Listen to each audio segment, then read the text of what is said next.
अब चाहिँ म चाहिँ इस्कुस टिप्नु गएको मासुमा हालेर पकाउनुलाई।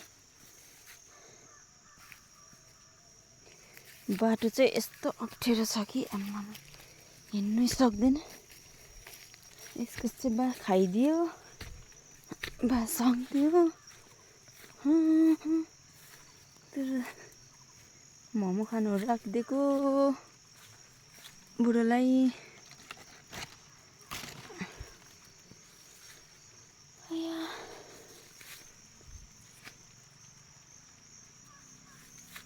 सबै त खाइदिन्छ नि त इस्कुस।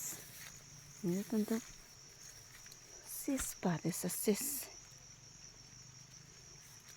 अलिअलि मात्रै रहेछ कता कता।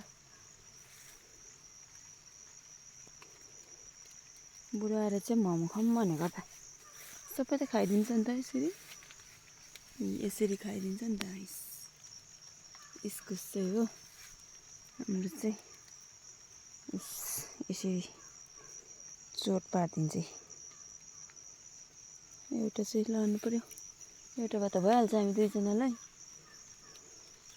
यसरी फलिरहेको छ।